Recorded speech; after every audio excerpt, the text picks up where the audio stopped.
Buenas tardes. Para nosotros es todo un gusto tener a don Miguel por acá. Ya que no tenía el gusto de conocerlo, ya doña Gretel nos había dado muy buenas referencias suyas.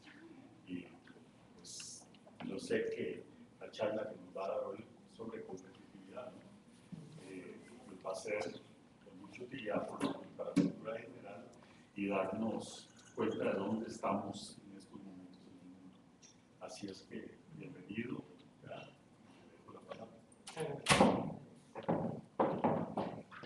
Buenas tardes. Muchas gracias por invitarme a esta charla. Hace como unos 2 meses Gretel me llamó para que diera una charla, me dijo que la diera sobre lo que quisiera. Obviamente me imagino que era sobre economía, lo que quería que hablara.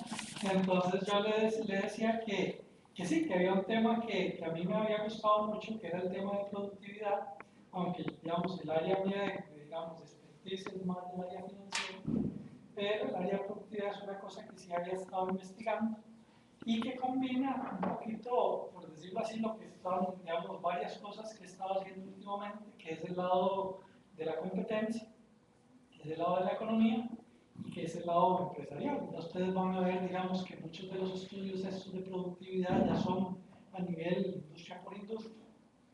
Entonces, me pareció muy interesante, entonces le dije a Gretel que eso sí, que me diera un tiempo para prepararla mejor, porque esta charla que ya había dado antes, ya llevaba tiempillo, ¿verdad? Ya estaba un poco añeja, por decirlo así, entonces que quería leer más cosas para ver cómo, que había de nuevo, y también un poquito para reflexionar, digamos, poner en papel, digamos, bueno, en electrónico, las nuevas ideas, reflexiones que había tenido al respecto. Entonces, bueno, eso, la charla lo que voy a tratar de explicar es un poco el tema de la productividad, quiénes están investigando sobre el tema, qué es lo que se está haciendo, digamos, a un nivel que uno pudiera consumir, qué resultados han salido, digamos, yo creo que ahí lo que vamos a ver es un par de países interesantes, digamos, los 2 países, aunque ustedes no crean que son más interesantes para verlos, y que nos vamos a detener un poquito para ver la productividad ahí, es en Japón, porque es un país un poco caro, ¿verdad? Y Brasil, porque Brasil tiene muchas cosas que son muy parecidas a Costa Rica, entonces ahí un poco analizar el tema de cómo les va, y finalmente terminar con una reflexión acerca del punto de vista de qué cosas, qué herramientas tiene el Estado para promover la productividad y cuáles herramientas funcionan o no funcionan dependiendo de las industrias. La presentación esta tiene 30 filminas. Yo creo que la idea es que en eso lo pueda terminar antes de que se vayan, si no nos vamos de todas maneras, ¿verdad? Ya les cuento, les hago el resumen de lo que necesiten. Lo que sí es que si tienen preguntas, pueden hacerlas más o menos durante la charla, yo creo que, o comentarios, pero sí que es más o menos un poco larga. Bueno, entonces vamos a empezar con el tema de la productividad y, digamos, solo hay 2 ecuaciones. Si no hubiera una ecuación, pues no soy un economista, ¿verdad? Entonces, pero un par de formulitas. Pero, digamos, y ahí más o menos resume el tema de la productividad. Lo que está ahí arriba, la primera línea, es simple y sencillamente una función de producción muy típica que existe. Dice el producto es igual a una función del capital K y la mano de obra L multiplicado por un factor A, que eso es misteriosamente lo que se ha llamado la productividad. Eso se hizo ya hace muchos años, 60 años. Entonces la pregunta, hoy estaba almorzando con un amigo y me estaba diciendo qué vas a hablarles, qué les vas a decir hoy. Y entonces le estaba explicando esta formulita. Bueno, él es ingeniero, así que más o menos entiende fórmulas. Entonces lo que le decía, imagínate la F y la K y la L, es lo siguiente, usted tiene, por poner un ejemplo, quiero construir un edificio. Entonces la K es el capital, cuántas batidoras de cemento tengo. Entonces ahí, digamos, estamos hablando de capital físico. L, cuántas horas de mano de obra tengo. Y entonces, eso, la función F, simple y sencillamente me da esa producción. Es decir, yo tengo unas batidoras, tengo unas horas de mano de obra, ¿cuántos metros cuadrados de cemento me salen? Por decirlo así. Y la A es como un factor de productividad en distintos países. Entonces yo le dije, vea, ¿usted qué piensa? Que esa A, ¿usted piensa que es diferente, por ejemplo, entre Costa Rica y Estados Unidos? Y él me dijo, no, y debería ser en promedio más o menos lo mismo. Es decir, que usted pone la batidora aquí en San José, usted pone la mano de obra del trabajador tico una hora, y usted la pone en Houston, una hora la misma batidora, y pone un trabajador, digamos, un inmigrante mexicano, a ponerlos en condiciones parecidas, ¿verdad? Y van a producir lo mismo o no van a producir lo mismo. La gran sorpresa, yo ahora después se los voy a enseñar, es que el trabajador en Estados Unidos es en promedio como unas 3 veces más productivo que el trabajador en Costa Rica, aunque sea igual, el mexicano y todo eso. La pregunta es, ¿por qué? ¿Por qué teniendo la misma batidora y la misma hora de mano de obra, por qué es más productivo? 3 veces.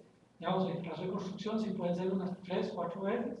Hay otras cosas donde pueden ser 10 veces más productivos. Yo le dije, por eso la gente en Estados Unidos gana 10 veces más de lo que gana la persona en Costa Rica. Es decir, eso no es ninguna casualidad. La productividad tiene que ver mucho con el bienestar, y por eso, si uno quiere ser un país desarrollado, lo que tiene que desarrollar es el tema de la productividad. Si no está, digamos, no hay nada que hacer.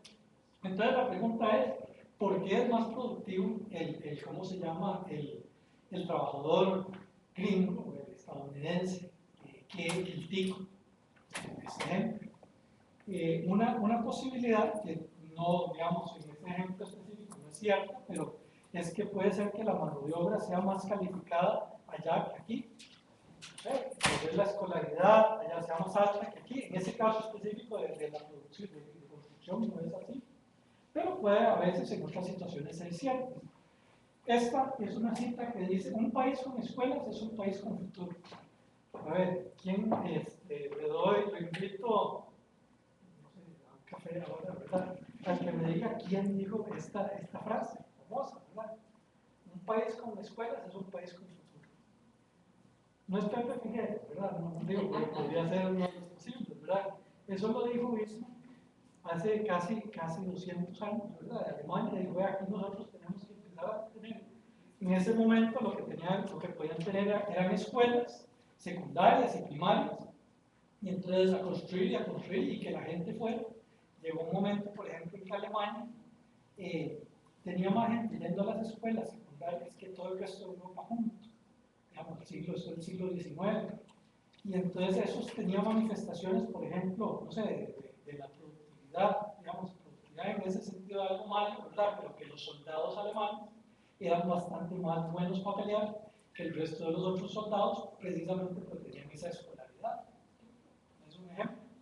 Otra razón por la cual la productividad en Estados Unidos puede ser más alta, es más alta que en Costa Rica, y ahí sí vamos cayendo, claro que es realmente cierto, es que pueden haber mejores instituciones allá que aquí, o mejor, instituciones significa no solo leyes, sino también infraestructura, en el sentido de que, por ejemplo, en Estados Unidos uno puede mandar de Nueva York a California un paquete o un repuesto, una cosa, y está al día siguiente o a lo mejor el mismo día.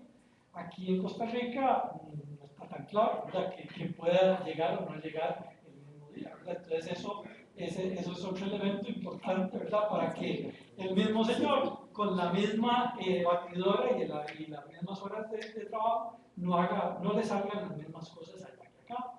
Las regulaciones, bueno, yo creo que ustedes, eso obviamente es el expertise de ustedes. Ahora voy a decir un par de cosas. Yo realmente no soy un experto en regulaciones, pero bueno, es decir, que puedan tener regulaciones que sean más sencillas y razonables, ¿verdad? Yo me acuerdo igual una de las, digamos, algo que se me quedó muy grabado en un congreso que tuvimos del tema de competencia, era porque era de las Naciones Unidas y estaba gente de todo el mundo. Y entonces estaba el comisionado de la competencia de Colombia y me dijo, ponga atención a una cosa, oiga los discursos de la gente que va a dar los discursos. Y entonces me dijo, vean, la regla es la siguiente, claro, es una regla más o menos, dice, entre más desarrollado el país, más corto es el discurso. ¿Verdad? Y entonces, y así pasaba, efectivamente llegaban los de Estados Unidos, la Unión Europea, papá, dijeron las cosas. Llegaba el de Gabón, por decir algo, y se echaba un discurso súper largo. Y en América Latina estábamos ahí en el medio, más o menos. Igual yo creo que podríamos decir lo mismo de la regulación, ¿verdad? Que podríamos decir que sí, que una regulación de un país más desarrollado, pues por lo general es una regulación bastante ágil, ¿verdad? Y si no, no. Pero bueno, esa es una segunda razón de que puedan ser más productivos en Estados Unidos que en Costa Rica. La tercera razón que a mí se me ocurre de por qué pueden ser más productivos en Estados Unidos que en Costa Rica, eso habría que estudiar, pero y se ha estudiado, es que los ejecutivos, digamos, hay mejores prácticas de gerencia en distintos países. Bueno, no solo en distintos países, sino también en distintas empresas. Entonces, esta gente, Bloom y Van Reenen, son un par de economistas, y ahora los vamos a mencionar después, que se han puesto a estudiar ya en detalle las mejores prácticas en distintos países y ver qué países tienen mejores administradores de empresas, por decirlo así.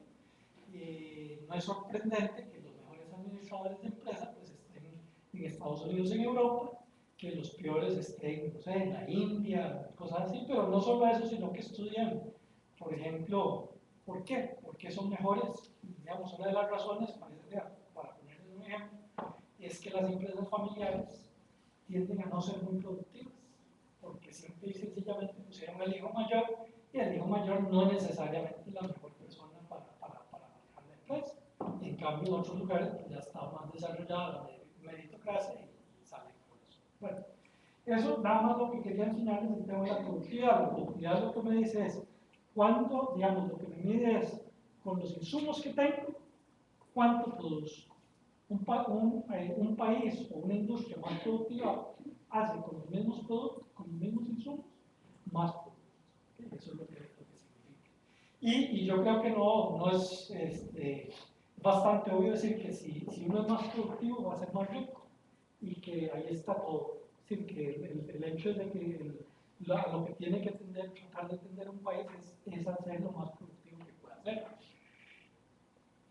Esta misma ecuación uno puede sacar la derivada, y la derivada, pues ustedes van a salir una cosa muy sencilla, que es que el crecimiento del producto es igual al crecimiento de la productividad más el crecimiento del capital más el crecimiento de la mano de obra. Es muy sencillo, ¿no? Por eso, bueno, puse a hacer la derivada a ver si salía, y si me salía eso, lo único que quiere tener ahí es rendimientos constantes de escala. Entonces les quería enseñar la historia de dos países del 95 al 2005, que son México y China. Todo el mundo sabe perfectamente que China ha sido uno de los motores del crecimiento económico.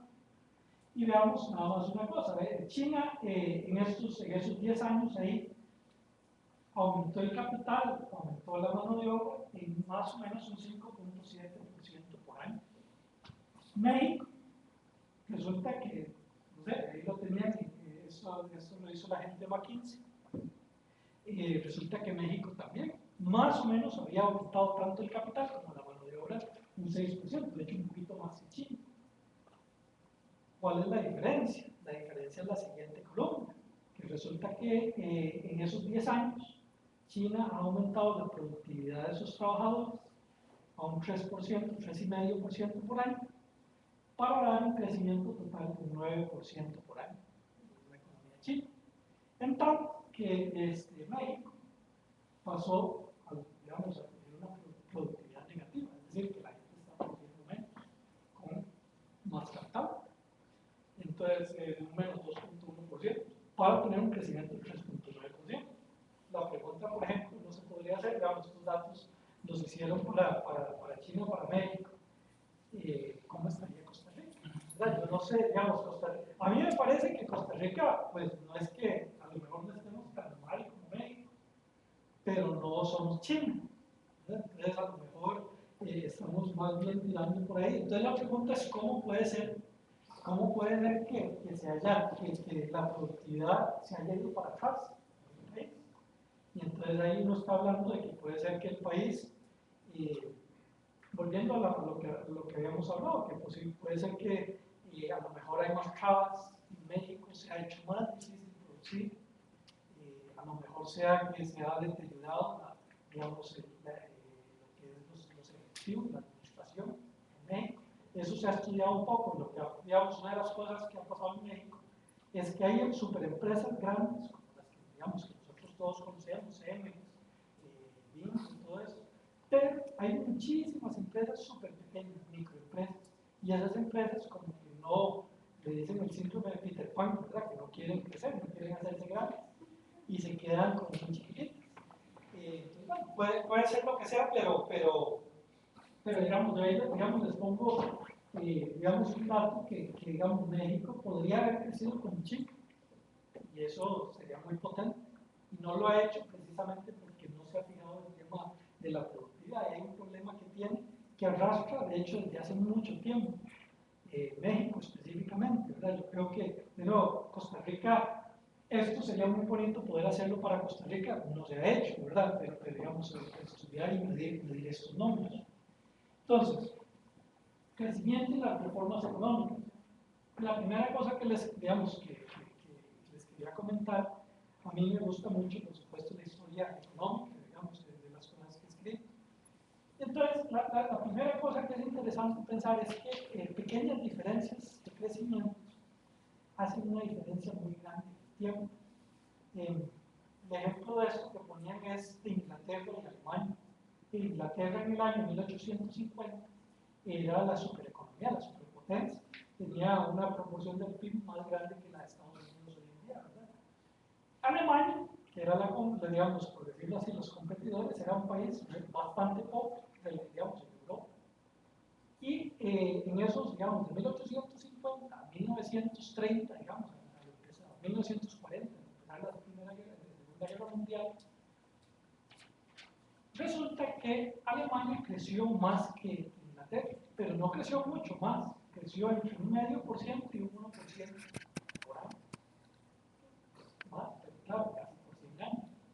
Entonces resulta que ese 0,5%, ese 1% sumado, digamos, en esos 100 años, hizo que en ese periodo Inglaterra pasara a ser una superpotencia, a ser una potencia de segunda clase, así, y Alemania llegara a un momento a que pudiera, digamos, que ya Inglaterra, por ejemplo, en una guerra no se pudiera ir de tú a tú contra Alemania, tenía que irse, digamos, aliado con otros.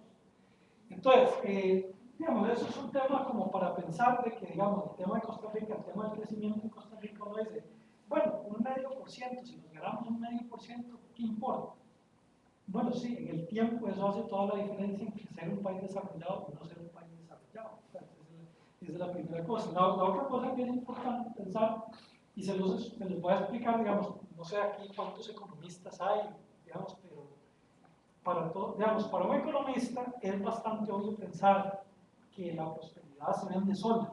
Si uno dice, no, lo que necesitamos es que el país sea más próspero, uno diría, hey, si uno va a la Asamblea Legislativa, los diputados le deberían hacer caso a uno, y resulta que no es así.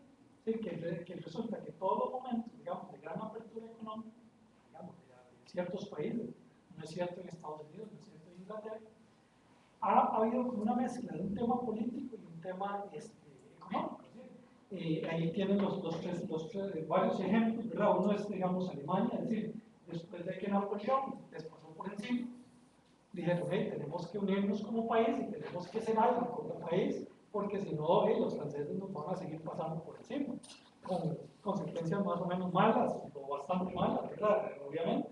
Japón, en 1855, una economía cerrada, llegaron barcos ya de Estados Unidos y les propusieron un tratado de libre comercio, ¿verdad? Que no les gustó. Y entonces dijeron, no, esta gente está mucho más desarrollada económicamente, nos van a hacer lo que queramos, lo que quieran con nosotros tenemos que ser una economía fuerte. La otra que es interesante es la China de China, después de que muriera Mao, y es, no, aquí lo que el país tiene para llegar a ser otro, digamos, para ser un gran país en el concierto de las naciones, ¿verdad? Tenemos que desarrollar la economía, o sí. Y después, hoy que se celebra los 25 años de Tiananmen, ¿verdad? Los chinos pararon Tiananmen. Una de las cosas que pasó ahí, bueno, fue que le cayeron encima a los soldados y todo el asunto, y Deng digo, bueno, yo tengo que ir a darme un tour, eso se llama el famoso tour por el sur de Chile, donde fue a hablar con los distintos políticos, digamos, los jefes políticos de las provincias del sur de Chile, para decirles, señores, tenemos que hacer una reforma económica, abrir todavía más el país, porque si no nos va a pasar lo que les pasó en la Unión Soviética, es decir, que el Partido Comunista va a caer. Y entonces ustedes, yo sé que no les gusta hacer reformas económicas, pero tienen que hacerlo. Pues no, aquí estamos jugando nuestra existencia. Lo que les quiero decir con eso es que la decisión de abrirse económicamente no es solo un tema económico, sino que también hay que hablarle a veces a los políticos en el idioma que ellos entienden, ¿verdad? Que es no solo prosperidad, sino un tema de decir, bueno, esto ya asegura su puesto en el concierto de los países, o la estabilidad de su puesto, o lo que fuera, ¿verdad? Y entonces esto se vende.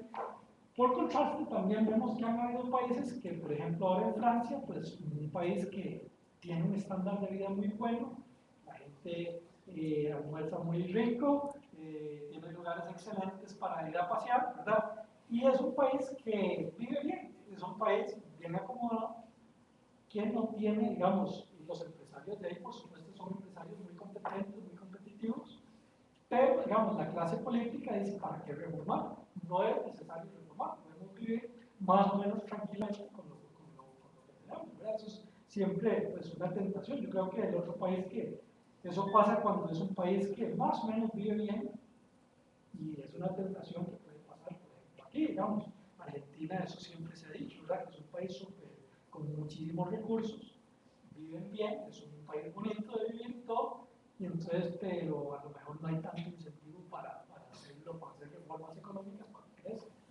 Entonces, bueno, ¿cuáles son los dos? Hay dos proyectos grandes de productividad, entonces eso si ustedes quieren lo pueden ver en internet, eso es muy interesante. El primero es el McKinsey Global Institute.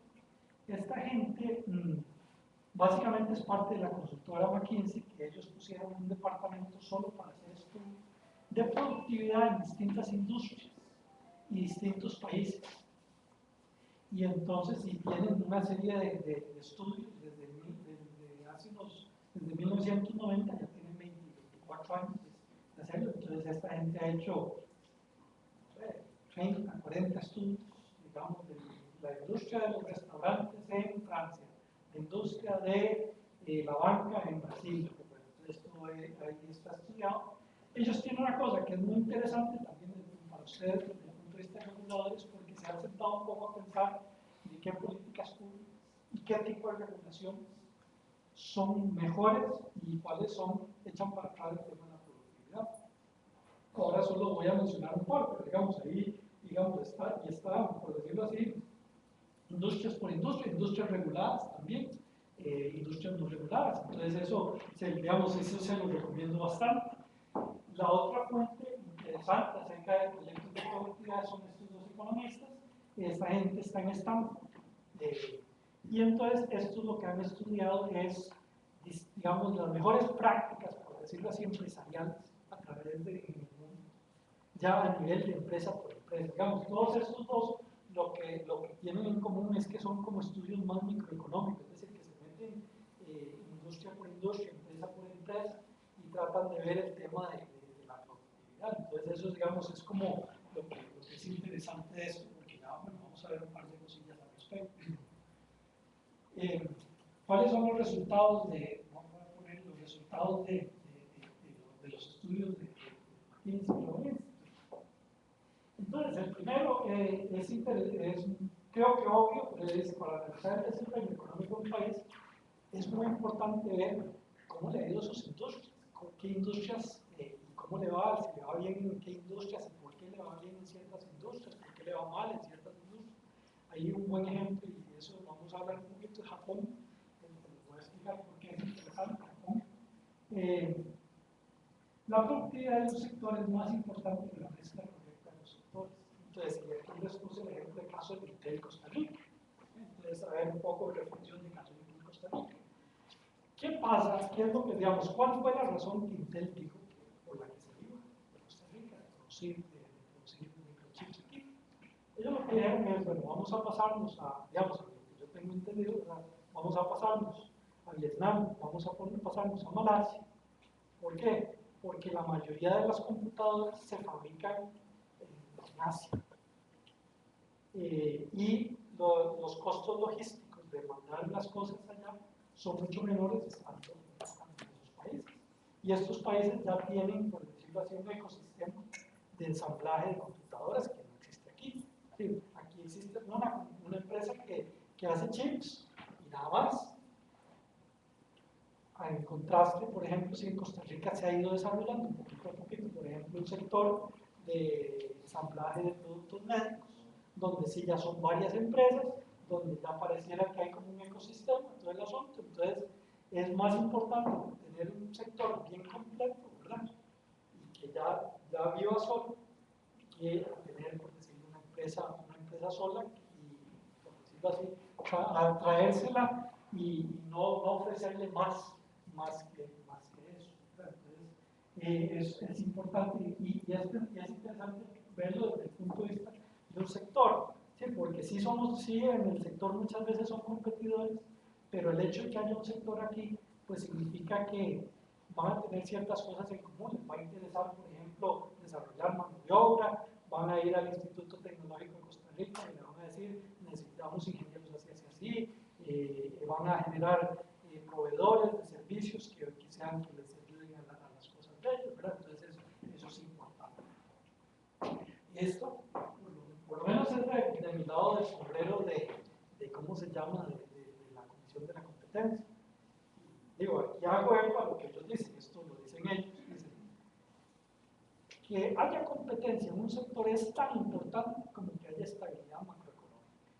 Sí, obviamente, sí, uno puede pensar que en Venezuela no puede haber prosperidad si la inflación anda por el no sé por dónde anda, si el 80-90%, ¿verdad? Si uno no sabe qué va a pasar, si no hay seguridad jurídica, etcétera, etcétera. Bueno, eso a todo el mundo le queda muy claro que es muy importante. Resulta que aparte de eso es muy importante el tema de la competencia. Que haya competencia es tan importante como esa estabilidad macroeconómica. Por ejemplo, una de las grandes críticas que se le ha hecho a México, de por qué México no ha crecido tanto, es que es una economía con muchísimos monopolios y oligopolios. El hombre más rico de México es un señor que vive de ¿cómo se llama?, de tener poder del mercado. Entonces, entonces eso hay un tema. Entonces el flujo sube y que es mucho más importante que diferencias de laborales o capital.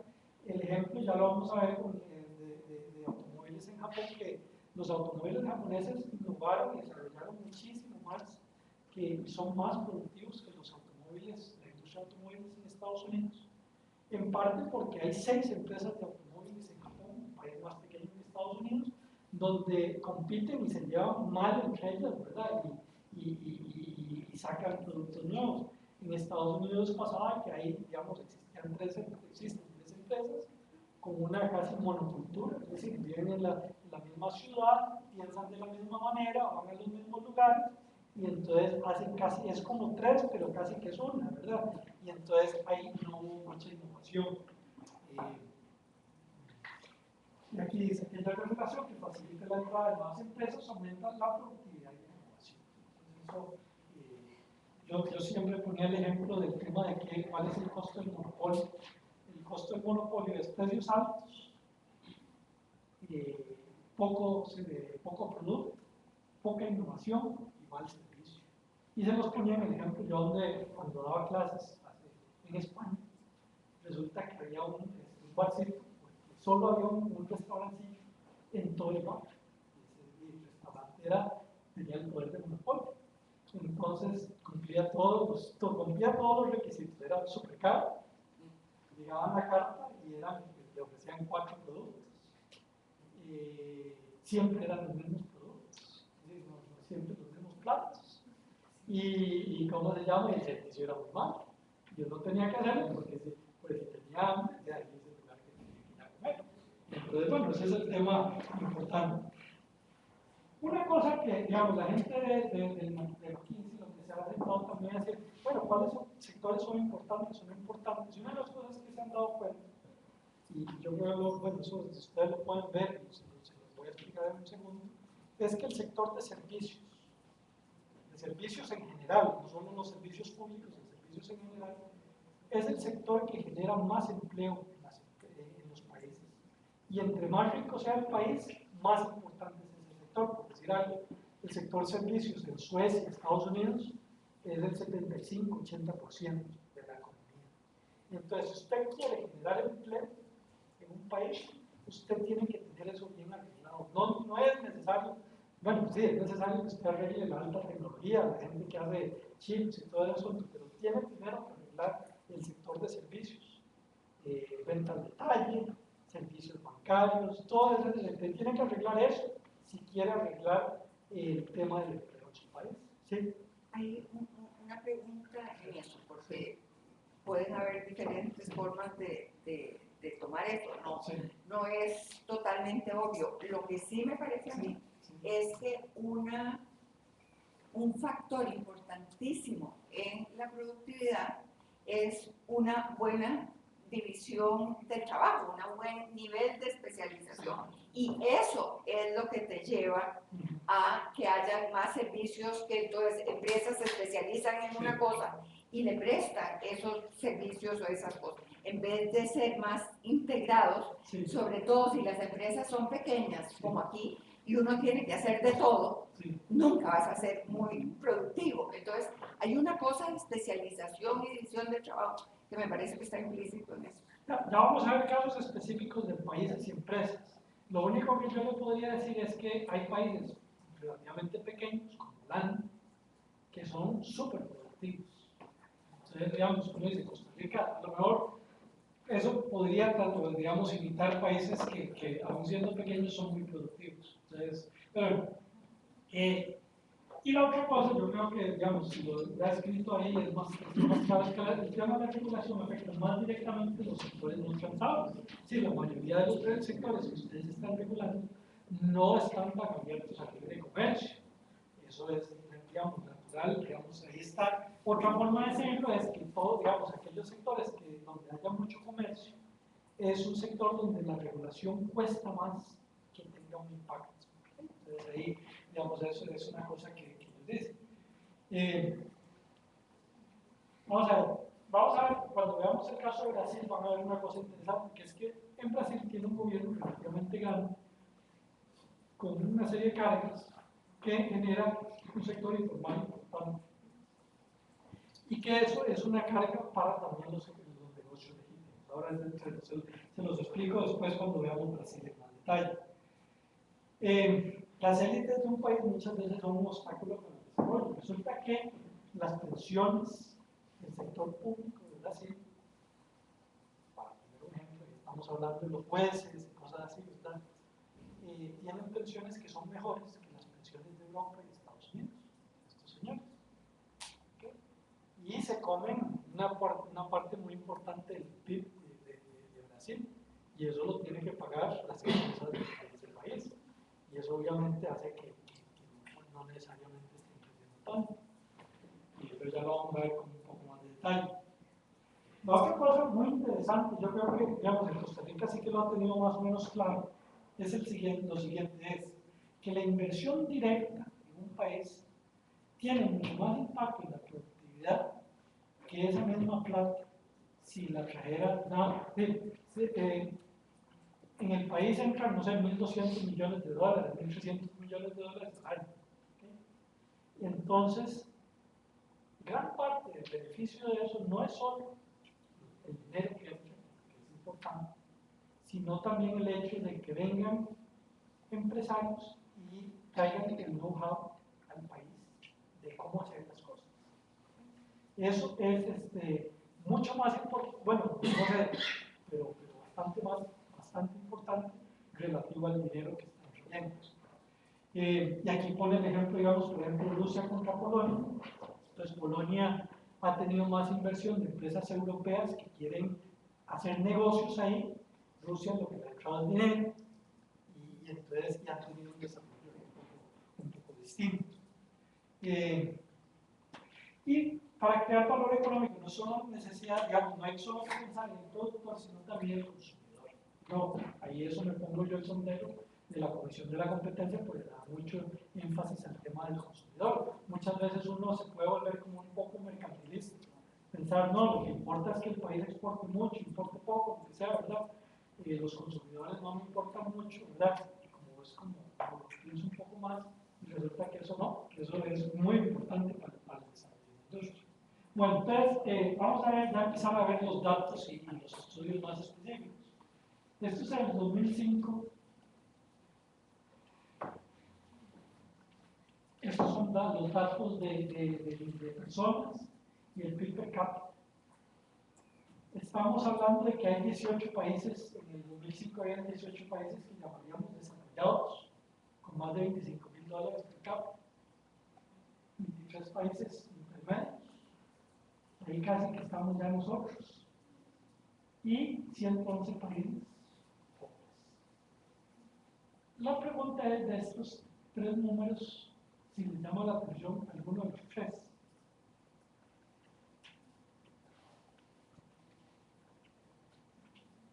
De los grupos. Lo que está diciendo es, la mayoría de los países son pobres. Hay unos pocos países muy ricos. La pregunta es, yo no sé si les llama la atención, es de los países del medio, que son muy poquititos los países del medio. De hecho, uno pensaría que debería ser el de abajo el más grande, el otro más o menos, digamos, tal vez 1.000 millones, y después los desarrollados menos. Resulta que no, que el mundo más o menos está dividido entre países desarrollados y países no desarrollados. La pregunta es ¿por qué? ¿Qué es lo que pasa ahí? Y entonces lo que está explicando es que, digamos, y entre esos países del medio podemos poner, ejemplo, México, etcétera, ¿verdad? ¿Qué pasa? ¿Qué pasa con Costa Rica? Podría estar ahí, ¿verdad? ¿Qué pasa? Y entonces lo que ellos dicen es que para ser un país desarrollado, uno no es suficiente la estabilidad económica, macroeconómica, inflación baja, sin déficits fiscales, eso no es suficiente. Usted necesita algo más. Y los que lo lograron, ya lo lograron hace rato.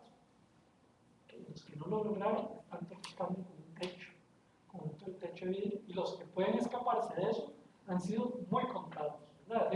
Estamos hablando de pasar de subdesarrollados a desarrollados, Japón, Corea, Singapur, esos digamos que dieron el salto ahí, ¿verdad? Entonces, bueno, ¿por qué? ¿Por qué es tan difícil hacer ese paso de país a país desarrollado? ¿Qué es lo que hace falta ahí? Y entonces, bueno, vamos a ver por qué, en parte de eso, para ir explicando, digamos, los países y la productividad. Un caso muy bueno, muy interesante, que es el de Japón. Para todos los estudios de productividad, como funciona, por lo general, es que ponen de base a algún país. El país que ponen de base es Estados Unidos. ¿Por qué? Porque Estados Unidos, por lo general, es el más productivo en todas las cosas, por lo general. Vamos a ver, entonces, por ejemplo, dicen, bueno, en la industria de venta al detalle, Europa está al 90% de Estados Unidos.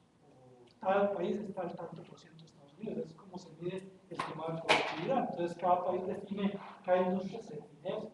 Japón tiene una cuestión muy curiosa. Entonces, Estados Unidos es el mejor en todo. Japón es el único país que tiene estas características. Y nos va a ayudar para entender el tema de productividad. Que, bueno, es una mano de obra muy educada, la gente es muy educada, tiene un mercado de capital bien desarrollado, una bolsa de valores, un mercado de bonos, una serie de bancos muy buenos, tiene estabilidad macroeconómica, inflación muy baja, déficit más o menos, ¿verdad? Es decir, pero es un país, digamos, bien manejado macroeconómicamente. Si vemos los insumos de capital y mano de obra son mayores que en Estados Unidos, es decir, el japonés medio trabaja más horas que el estadounidense medio. En Japón hay más capital, hay más batidoras, etcétera, fuera que en Estados Unidos. Y sin embargo, solo llega a un 80% del PIB per cápita de Estados Unidos. Y entonces, ¿qué es lo que está pasando aquí? ¿Verdad? ¿Qué es lo que pasa en Japón? Entonces aquí hay que desmenuzar este país un poquito más en detalle. Entonces resulta que es el único país donde ellos tienen más productividad que en Estados Unidos, bastante más productividad en algunas industrias, el acero, de automóvil, mecánica, autos y electrónicos. Resulta que ellos son más productivos que Estados Unidos, en algunos casos bastante más productivos que Estados Unidos. Pero resulta que es un país que es mucho peor que en Estados Unidos, llega al 50% en, por ejemplo, venta al detalle, construcción residencial y procesamiento de alimentos. Es decir, que el japonés medio hace solo la mitad de procesamiento de alimentos que lo que puede hacer un estadounidense medio. Ya lo vamos a después comparar con Europa. Europa es como Estados Unidos, pero un poquito menos productivo, pero todo. ¿Okay? Es uniformemente parecido, pero Japón es un país raro para nosotros. Y aquí lo que es interesante es que es raro, qué es lo que pasa en Japón. Vamos a ver un par de industrias. La industria de los automóviles, como les mencionaba, en Estados Unidos existían solo 3 empresas de automóviles que ya estaban muy contentas de, digamos, tenían el mercado de Estados Unidos para ellas hasta los años 70, 80. Tenía poca innovación. En cambio, en Japón tiene 6 empresas de automóviles, un país significativamente más pequeño que Estados Unidos, que compiten mucho entre ellas. Se llevan, es decir, por ejemplo, Toyota y Honda se llevan súper mal, no se quieren nada, ¿verdad? Es decir, existe una rivalidad ya muy seria, son de distintas ciudades, etc. Y en el caso específico, por ejemplo, Toyota es, digamos, tenía la idea, digamos, que es un, digamos, ahí ya vamos a ver que hay empresas que cambian el mismo país, ¿verdad? Entonces, en el caso de Toyota, por ejemplo, una de las cosas que se les ocurrió a ellos, bueno, no se les ocurrió, porque eso ya lo había traído un señor que se llama Deming de Estados Unidos, de hacer las cosas bien desde el principio. Y entonces en Toyota vieron el libro, se vieron al señor y dijeron, hey, eso nos interesa, pongámoslo en práctica en nuestra empresa. Y entonces Toyota resulta que, ¿qué pasa? Que la productividad de Toyota específicamente es de un 40% más alta que de las empresas de Estados Unidos. Es decir, que la misma persona con la misma máquina hace un 40% más de automóviles que en Estados Unidos. ¿Qué es lo que hacen? Un ejemplo muy bueno de eso es, digamos, un caso específico es porque había una de las peores plantas de General Motors, era en California, no. Entonces, en cierto momento estaban haciendo un joint venture con Toyota y se la dejaron a Toyota. Dijeron, déjenla usted y manéjenla usted como pueda. ¿Sí? Y entonces resulta que Toyota empezó a usar sus métodos empresariales en esa planta, que era la peor de General Motors de todo Estados Unidos, problemas de drogas, de todo tipo de cosas que se puedan imaginar ahí. Pasó de ser de la peor de fábrica a ser la mejor que había de General Motors, es decir, mejor que el promedio. Entonces ahí lo que le decía, digamos, un tema en Japón es que parte del secreto de la salsa mágica, por decirlo así, de la industria del automóvil, es ese saber hacer de los empresarios japoneses de los automóviles, que les permite ser ese 40% más productivos, igual en el Reino Unido. Ahora tenemos el otro contrato, que es la venta al detalle. Resulta que la venta al detalle en Japón es súper mala. Así como son buenos en automóviles, son malos en venta al detalle. Los supermercados, todas las cosas son más caros, son más ineficientes. ¿Por qué?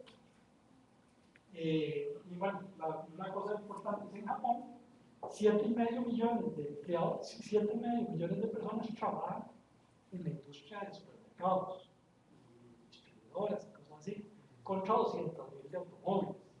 Entonces ustedes ven cómo, y volvamos, digamos, aquí estoy hablando, volviendo al tema de servicios, cómo la manufactura es lo que todos vemos. Vemos los automóviles, hablamos, qué bonito tener una planta una fábrica de carros aquí en Costa Rica y todo el asunto, pero resulta que es mucho más importante arreglar el tema de la venta al detalle que el tema de los automóviles, no lo ve por nombre. Y entonces, ¿qué les pasa a estos señores? Resulta que en Japón hay una serie de restricciones de construcción, es decir, que uno no puede construir más de ciertos metros cuadrados, ¿tal? Entonces todas las tiendas tienden a ser muy pequeñitas, digamos, y por cuestión de restricciones, no por cuestión económica. Y las leyes impositivas favorecen a las empresas más pequeñas, las tiendas pequeñitas. Entonces, esto, cuando usted tiene no es lo mismo si usted es un distribuidor, distribuirle una gran área, una gran superficie que se llama, así como Walmart, o lo que sea, que distribuir a muchas supermercados pequeños. Y entonces eso hace, digamos, afecta no solo la venta al detalle, sino la distribución a esa gente y la manufactura. Usted tiene que pensar, bueno, yo tengo que hacer los empaques y todo de manera que pueda venderlo en una pulpería pequeña. Imagínense qué pasaría en Costa Rica si todo fueran pulperías, ¿verdad? ¿Cómo tendría uno que producir las cosas? Japón, por ejemplo, construcción. Bueno, y entonces, y la venta al detalle, ellos son la mitad de productivos en Estados Unidos. Entonces, Japón, sector de construcción, ellos son, bueno, no existen productos estandarizados. En Estados Unidos resulta que después de la depresión, una de las cosas que hicieron fue que todas las medidas de todas las piezas se estandarizaron. Es decir, usted compra un 4x2, un tuco de madera 4x2 y es lo mismo en California que en Massachusetts, que lo que sea, todo lo estandarizaron.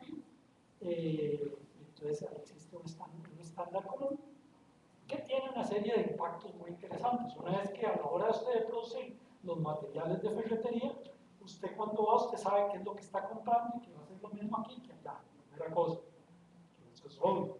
La segunda cosa es que las casas, resulta que como están hechas con los mismos materiales, usted sabe que la casa digamos, tiene lo mismo adentro que una casa aquí que otra allá, más o menos, ¿verdad?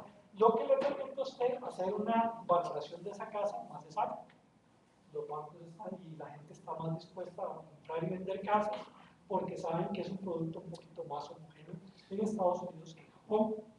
Existen mercados secundarios, economías de escala, existe también, por decirlo así, volviendo al tema que usted decía, hay más especialización en la parte de construcción en Estados Unidos.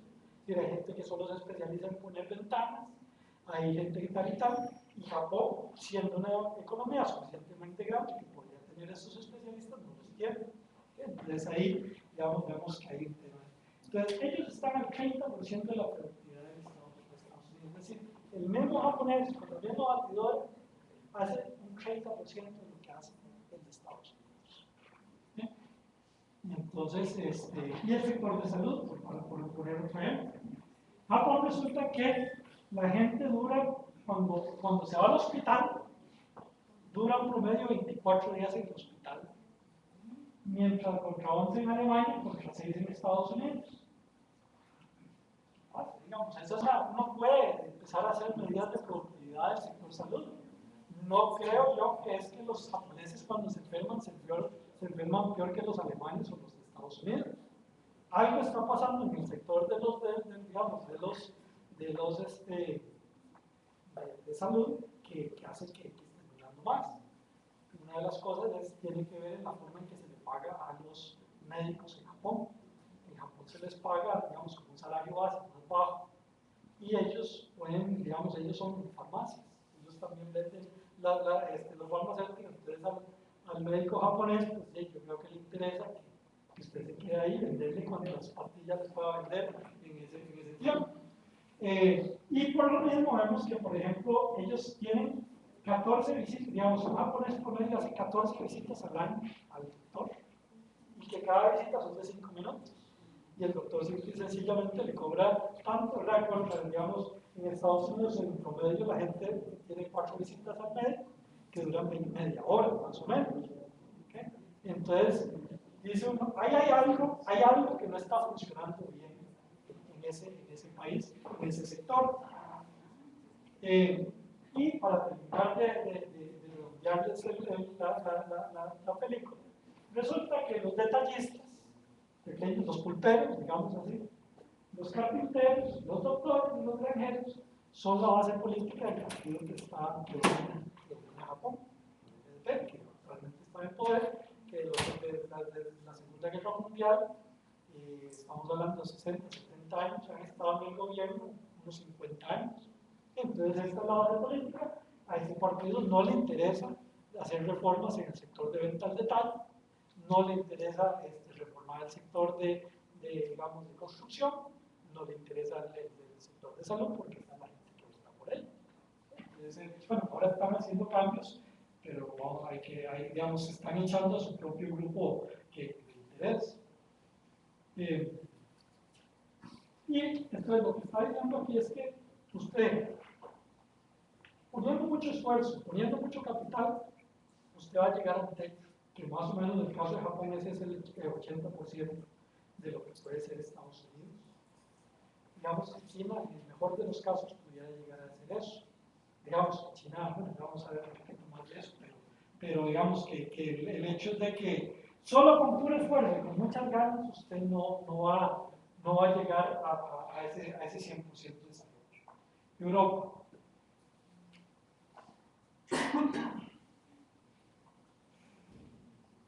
Ahora, en general, digamos, Europa es muy parecido a Estados Unidos, es un poquito menos productivo en todo, uniformemente, no es que sea peor en alguna cosa específicamente. Europa, la única cosa que se puede decir, digamos, que me gustaría decir es que, claro, con la integración económica hay más competencia, pero no es tan intensa como la competencia que puede haber entre Estados Unidos. Todavía las barreras del lenguaje, todo pesan y hace que las empresas no compitan tanto entre sí como en Estados Unidos. Quería nada más decirles un tema para ver el tema de las regulaciones, cómo afecta el tema de la productividad. Entonces, resulta que en Alemania y Holanda, que son países con frontera, resulta que las casas en Holanda, del lado de la frontera de Holanda, son como un 50% más baratas que las casas en Alemania. La pregunta es, ¿por qué? Y entonces pasa una cosa muy curiosa, que hay muchos alemanes, los que viven en la frontera, que compran casa y viven en Holanda y van a trabajar a Alemania, porque si la casa vale la mitad, y entonces eso es un buen test y las casas son iguales, ¿verdad? Es decir, no estamos hablando, ¿por qué? Porque es la diferencia. Entonces la diferencia es muy sencilla, es que resulta que, digamos, como los incentivos de los permisos para construir en Alemania y Holanda. En Holanda, las municipalidades reciben un impuesto, digamos, el impuesto que ellas reciben es por el valor de la propiedad o por la propiedad construida. Entonces, ellos tienen todas las municipalidades ahí, tienen todo el interés de poner todos los servicios básicos y hacer todas las cosas para cobrar esos impuestos. Resulta que en Alemania no tienen ese impuesto las municipalidades.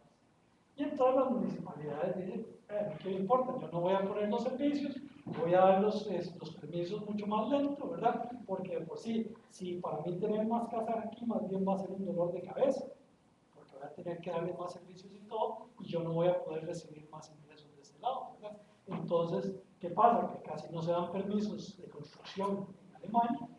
Cuando se dan, no se dan los servicios como se dan en Holanda, las municipalidades están muy interesadas en hacerlo, pasan frío, ¿verdad? Entonces ahí es un ejemplo muy claro del tema de las regulaciones, cómo puede hacer impacto. Estados Unidos. Estados Unidos, aunque es un país más o menos, digamos, el país más rico del mundo, la economía más grande del mundo, con todo y todo no es tan interesante el mundo de la propiedad. Vamos a ver solo un par de cosas de Estados Unidos. Lo que es curioso, digamos, es que tiene menos capital que Alemania, por cabeza. Tiene menos máquinas que Alemania. Tiene mucho menos que Japón. Y sin embargo, tiene más productividad que esos dos países. ¿Por qué? Porque es lo que pasa en Estados Unidos. Y para eso, pues lo que es interesante es pensar que el 75% de la productividad que ellos han tenido en los últimos 10-15 años están concentrados en 6 industrias. Y vamos a verlas para que veamos que tienen nombre y apellido ese crecimiento económico. La industria más importante, donde ha habido más productividad, es la distribución, los distribuidores. Y eso es lo que más ha generado crecimiento en Estados Unidos. no es lo que va a salir así en la portada de Business Week o lo que sea, ¿verdad? Porque eso no es una industria muy interesante, pero resulta que es una industria muy importante para de empleos y para la productividad. Ya vamos a ver un segundo. Pero ahí estás hablando de Amazon. No, aquí estamos hablando más como decir, como para ponerlo en temas de Costa Rica, como decir, como un Constellia o como una distribuidora Vipo o lo que sea. Resulta que todo lo que están haciendo esta gente, la parte de distribución, porque esto es antes de que ya empezara a salir Amazon, esa gente se ha vuelto mucho más productiva. Se ha vuelto más productiva. La otra es la venta al detalle. Ya vamos ahí hay un efecto de Walmart específicamente que se puede cuantificar. Este ya es un sospechoso más que podemos decir, los microprocesadores. Aunque vean que microprocesadores es el tercero, esas dos primeras son mucho más importantes que los microprocesadores. Computadores, servicios de telefonía móvil, corredores de bolsa. Esas son las industrias que han generado el crecimiento del 75% del aceleramiento de la producción en Estados Unidos. Las dos primeras, las más importantes. Veamos el mundo de los microprocesadores. Ellos solo son menos del medio por ciento de los empleos de Estados Unidos. Y sin embargo, han significado el 20% de las generaciones de crecimiento. Eso es simple y sencillamente por el crecimiento tecnológico tan fuerte que se está dando. Claro. Hay un caso muy interesante que en 1996 AMD e Intel tenían una disputa legal que hacía que AMD siempre estuviera rezagado por unos 2 años de chance Intel, más o menos, lógicamente hablando. En 1996 se hizo un arreglo legal, donde lo que significó es que AMD, en vez de estar 2 años atrás de Intel, básicamente se puso a la par, digamos, o medio año de chance tecnológicamente. Entonces, la respuesta de Intel, ¿cuál creen que fue? Correr más, empezar a innovar mucho más, y resulta que empezó a sacar más microchips y empezó a hacer más de cosas, ¿verdad? Y entonces se aceleró el crecimiento. Y entonces la pregunta es si esta es la ley de Moore. Ustedes saben la ley de Moore de que se duplica la velocidad tal, o la ley de Adam Smith de que usted ya tiene un competidor que está respirando en la nuca, que usted sí empieza a sacar más rápido. Y aquí digamos, esto es lo más importante que ha pasado en Estados Unidos en los últimos años, es los mayoristas y los detallistas, ventas de detalle, venta de mayoría. Estos dos representan el 17% de los empleos, muchos, un porcentaje muy grande de los empleos vienen de ahí, y el 50% de la aceleración y crecimiento. Y entonces, aquí lo que les puedo explicar esto es, digamos, verlo igual en distintos periodos, las ventas por empleado, digamos, aquí sería la medida de productividad. Vemos que Walmart en el 87 era el doble de productivo que sus competidores. Y no solo eso, sino que, digamos, cada vez se hizo más productivo y los otros, si no querían quebrar, tenían que ponerse al corte de eso. Y entonces, ¿y qué generó eso? Consolidación y mecanización de distribuidores. Significa que van a ser centros de distribución mucho más mecanizados, que son gigantes como el tamaño de un campo de fútbol, y lleno de robots. Sí. Esa productividad que manejan los distribuidores en Estados Unidos, sí, la producción que manejan, sí, ¿de dónde sale? Entonces, uno podría pensar que si en Estados Unidos esas industrias serían muy fuertes. Sí, digamos, vamos a ver el ejemplo, digamos, como que si te vas a la historia de Walmart, entonces ves que Walmart fue el primero, eso es de los años 70, que empezó a usar satélites. Entonces tenía satélites, y entonces lo que le permitía eso es que recoger la información de lo que se estaba vendiendo en las cajas, en ese entonces, pasarlos a los satélites y directamente caer a Arkansas para que ellos supieran cuánto se vendió ese día. Digo que para digamos, en los años 70 eso era ciencia ficción, ¿verdad? Y entonces esta gente, digamos, la primera cosa de productividad es decir, bueno, ¿cuál es el inventario exacto que debo tener? Digamos, porque en este mundo de venta al detalle usted muchas de sus pérdidas puede ser por inventario obsoleto o que se le pudre o lo que fuera, ¿verdad? Eso es una parte.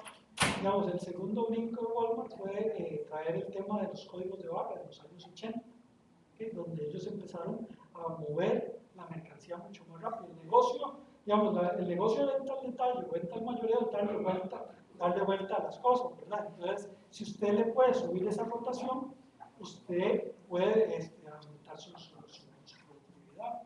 Entonces, ellos fue por ese lado, digamos, por decirlo así, tecnológico. También inventaron un par de cosillas muy sencillas, eso que se llama el cross-docking, que es eso, que viene un furgón y viene otro, y entonces lo que hacen es que ponen, por decirlo así, como un punto medio, entonces abren los dos furgones y ahí mismo se cambian la mercancía. Es como una cosa muy sencilla para consolidar la mercancía. Eso, en ese caso es una cosa muy sencilla, no estamos hablando de ciencia, de mucha ciencia, ¿verdad? Y entonces eso, esa serie de cosas que hicieron, ¿verdad? Les aumentó esa productividad. Y los otros, claro, tuvieron que ver qué hacer porque si no se estaban quedando muy detrás. Allá atrás hay alguna pregunta. Bueno, yo sí lo valoro. Productividad de relaciones es un producto. En el caso de los minoristas, y es la gente, ¿verdad? En el caso de Walmart, sabemos que Walmart es el gran gigante que se come a todos los pequeños productores y agricultores del mundo, ¿verdad? Porque es muy claro lo que hace Walmart. Si usted quiere, yo vendo su producto, yo le compro tal cantidad, usted se beneficia, el resto me lo da a mí para sacarlo a mis marcas a tal precio. Entonces la relación insumo-producto de ellos realmente es dinero versus producto versus lo que me venden los demás a precios muy baratos porque soy gigante del mundo. Okay. Lo ha logrado con qué? Bueno, con su tecnología, con sus cosas, cosas así. Yo creo que lo principal para realmente la productividad, por ejemplo, en estos países, es sobre todo en nuestro país, lo que ofrecemos nosotros, que no hemos estado muy orgullosos, mano de obra capacitada, ¿verdad? Pero porque eso no están yendo tantas industrias, tenemos que pensarlo ahora. Hoy viene financiero que 2 empresas más están yendo, ¿verdad? Entonces, si nosotros decimos, hablando un poco de los argentinos y los franceses, ¿verdad? Los chicos somos un poco a los argentinos, los de Centroamérica y los franceses de Europa. Eso es una realidad. Entonces, vamos a decir que la gente siempre hemos dicho que se van a quedar en este país. Ajá. Porque tenemos los obreros más capacitados, pero no está pasando eso. En la India hay gente muy capacitada. La Chile es el mejor ejemplo porque tiene empleados esclavos. Entonces, ahí tenemos que buscar entonces realmente cuál es el punto que nosotros podemos ofrecer a los demás países para que vengan a invertir aquí en cuanto a productividad. Yo creo que el tema, sí, que no dormirse los laureles. Sí. Bueno, yo creo que ya nos quedan 5 minutos, ¿verdad? 10 minutos. Bueno, entonces, porque está Brasil, les voy a dejar esto, pero Brasil es muy interesante, qué es lo que pasa en Brasil, ¿verdad? Pero nada más quería, porque ser el ARECEP, el hecho, vamos a ver, Brasil tiene muchos problemas. Lo que se quiere, digamos, de Brasil, y un par de cosas. Digamos, una tercera parte de la brecha entre Brasil y Estados Unidos es porque no tienen suficiente, por decirle así, maquinaria, equipo, todo eso. Y la gran mayoría de ese equipo vale la pena comprarlo. Si uno hiciera los números, tiene una tasa interna de retorno positiva. 2/3 partes de la brecha ineficiente de Brasil con Estados Unidos es por mala organización de la mano de obra, equipo y de procesos productivos. ¿Okay? Entonces, que son muy desordenados. Diga Brasil, diga Costa Rica, porque yo creo que podríamos, digamos, nosotros caber en eso exactamente, ¿verdad?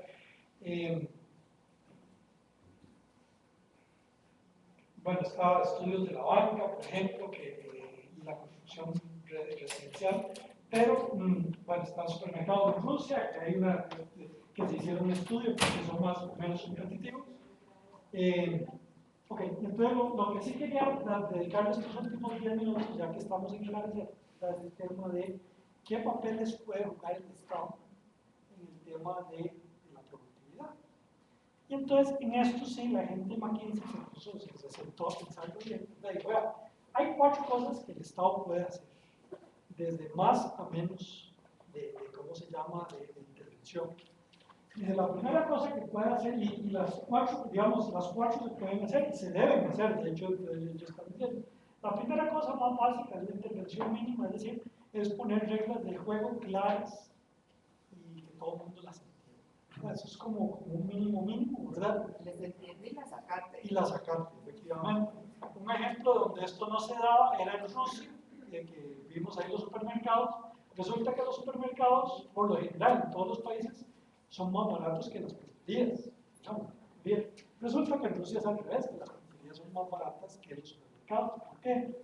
Porque la mayoría de las pulperías en Rusia de lo que se sufren es con contrabando y no pagan impuestos. Y entonces vemos donde ahí es un mínimo, donde el Estado no está cumpliendo lo mínimo, es decir, no haya contrabando, porque todos jueguen bajo las mismas reglas, ¿verdad? Entonces eso, digamos, es como un mínimo de tenerlos y hacerlas cumplir. Y entonces significa que haya reglas, que haya un sector, por ejemplo, judicial, que funcione más o menos bien, digamos, en un sector regulatorio bien. El segundo elemento que se puede hacer es establecer habilitadores. Digamos, en el caso de Costa Rica, podría yo, como por ejemplo ahí, Procomer, la gente de CINTE, ¿verdad? Donde son gente que están ahí, es una cosa, sector público, sector privado, entonces, digamos, y lo que hacen es que ayudan a poner a las partes en común, digamos, se comuniquen entre ellos, que si hay alguna queja, si digamos, yo como empresario tengo un problema de importar cosas, pues voy a Procomer y me quedo, y ya ellos van y tratan de hablarle al gobierno, al Ministerio de Comercio Exterior, al Ministerio de Salud, al que fuera, para tratar de bajarnos de la nube un poco, ¿verdad? Entonces eso, digamos, son cosas que puede hacer el Estado. Una tercera cosa que puede hacer es ayudar activamente con subsidios. Subsidios directos o indirectos. Por ejemplo, el hecho de que en Costa Rica las zonas francas paguen un impuesto de la renta más bajo es una especie de subsidio. Entonces, digo, yo no es para decir que estas cosas son malas, nada más les estoy dando ejemplos donde cada vez, por decirlo así, se mete el Estado un poco más. Y el cuarto punto es donde el Estado juega un papel preponderante. De esto podría poner, por ejemplo, para el caso de Costa Rica, por ejemplo, antes las telecomunicaciones, donde era solo una empresa del Estado, ¿verdad? Sector seguros. Aún hay otros sectores donde, por ejemplo, si vemos el sector de banca, el Estado juega un papel importante, muy importante. Entonces, bueno, entonces nada más decirles, digamos, que son estas cuatro cosas. Y entonces la pregunta que se hace la gente para quien, bueno, estas cosas, ¿dónde sirven y dónde no sirven? ¿Okay? Y entonces lo ve, por decirlo así, y lo vamos a ver, por decirlo así, de lo más básico a lo más sofisticado. Lo primero, y es la base de todos, son los servicios de infraestructura. Y aquí estamos hablando de servicios públicos, telecomunicaciones, ferrocarriles, etcétera, ¿verdad? Entonces, estos servicios tienen por una de las características que son, bueno, del 10 al 15% de la economía, en los países, en los distintos países que ellos estudiaron. Realmente no hay diferencia en un país muy desarrollado y un país poco desarrollado, ese número más o menos, ese peso es parecido. Son poco transables, un poco diferenciados. Hay grandes economías de escala que no favorecen una dinámica de competencia. Es decir, vemos el sector de telecomunicaciones, en Costa Rica hay 3 operadores y así por el estilo, son pocos. Entonces, en una situación así usted piensa, ahí no va a haber mucha competencia. Ya que a Estados Unidos no les hacía mucha gracia que pasara de 4 a 3 operadores de telefonía móvil, porque decían es que va a bajar mucho la competencia. Y digo, y aún es un sector regulado.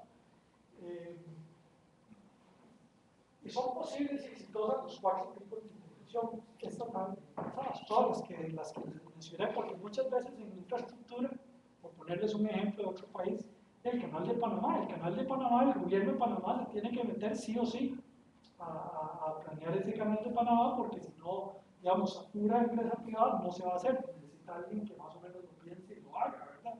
Entonces es un ejemplo de infraestructura donde el Estado juega un papel importante.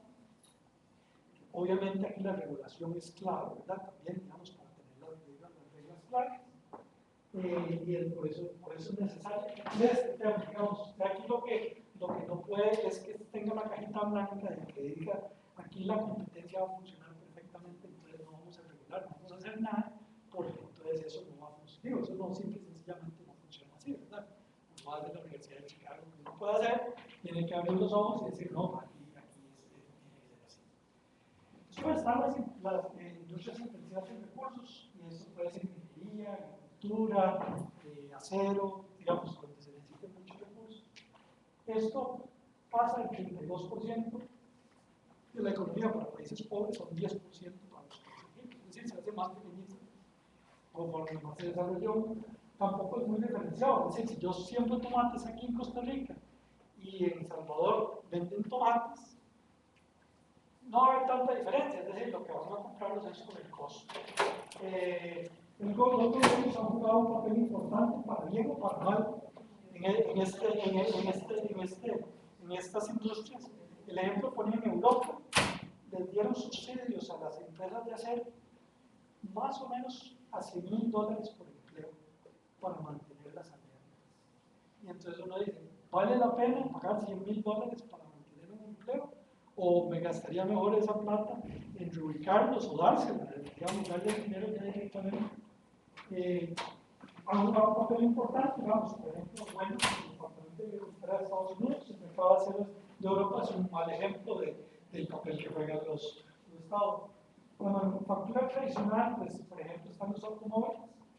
La participación en la economía es como una inversa, empieza muy bajito, por ejemplo en India con un 4%, el país que más tiene es República Checa y la China, que tienen como un 15-16%, y después baja un 6% en Estados Unidos, la economía muy rica. Lo que les quiero decir con esto es que la industria de manufactura se habla mucho, pero es una parte relativamente pequeña de la economía. Y en el caso más grande, que es China, es un 16% de la economía, mucho más importante que el sector. No existe una receta única acerca de qué es la mejor mezcla de, digamos, de políticas del Estado. Excepto que tal vez, bueno, que aquí una de las cosas que, digamos, ayudar a la competencia, y mucha de esta manufactura tradicional es transable, es decir, que se vende, digamos, por decirlo así, ya compite en el mercado mundial, y entonces ahí ya depende de qué tan buenos carros haga, o qué tan buenos productos haga para que le vaya bien. Después está esta que es una industria muy sexy, que es la manufactura intensiva en investigación y desarrollo. Aquí es farmacéutica, tecnología, tal. Resulta que esa va del 4 al 8% de la actividad económica. Digamos, Estados Unidos está en el 4%, y en la India es el 8%. Todo el mundo lo busca como una panacea, es decir, no, aquí lo que tenemos es que traer economía, energía limpia, tenemos que hacer esto, lo demás. No es que sea una mala idea, porque no es una mala idea, simple y sencillamente que no es muy grande relativo a los otros sectores, entonces usted no va a poder salvar al país por eso. Y esto, en el sentido de que es muy cansado, muchas veces está fuera de las manos del gobierno. Nada más quiero terminar con este, que es servicio a personas y negocios, por ejemplo, venta local, servicios a empresas. Estos sectores generan 35, 57% de la actividad económica, es bien importante, cada vez más grande de acuerdo al nivel económico del país. Y aquí sí es importante, digamos, que el gobierno tenga buenas reglas de juego que promuevan la competencia. Digamos, aquí ya el hecho de que el Estado, por ejemplo, juegue un papel muy preponderante o que tenga, por decirlo así, ya ese tipo de políticas aquí sí que no funcionan. Aquí es más las políticas más básicas de reglas de juego claras y que la cosa y que las empresas funcionen. Eso es todo lo que les tengo que contar, pues yo tampoco quiero que los dejen luz a ustedes, ¿verdad?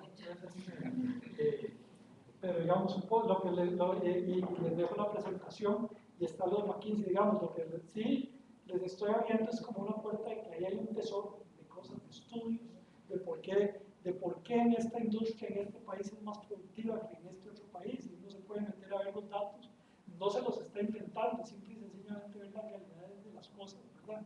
Y eso es interesante para ver, decir, mira, qué interesante, y uno decir, bueno, y también para tomar perspectiva de lo que es importante. A veces lo más importante para un país no es necesariamente lo que salga más en los periódicos, en las portadas, muchas veces es tener como las cosas más básicas, venta al detalle, infraestructura infraestructura bien hecha, que tener super alta tecnología, las mejores empresas farmacéuticas, lo que sea.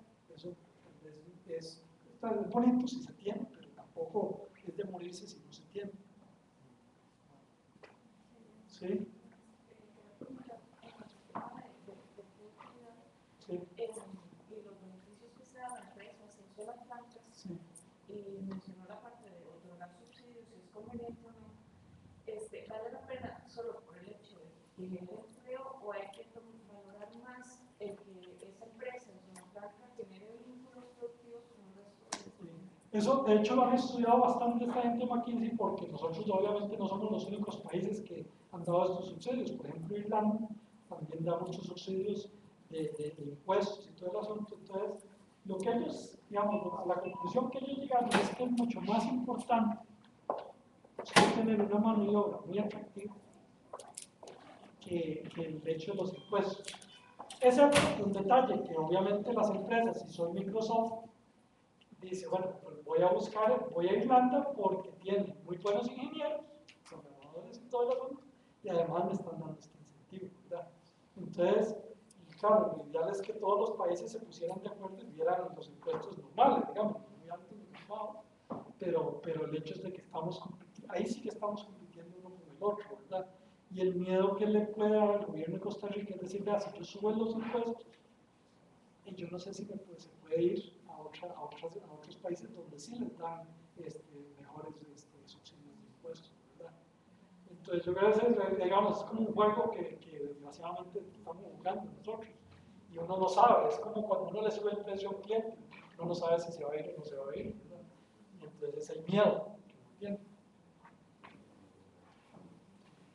Muchas gracias.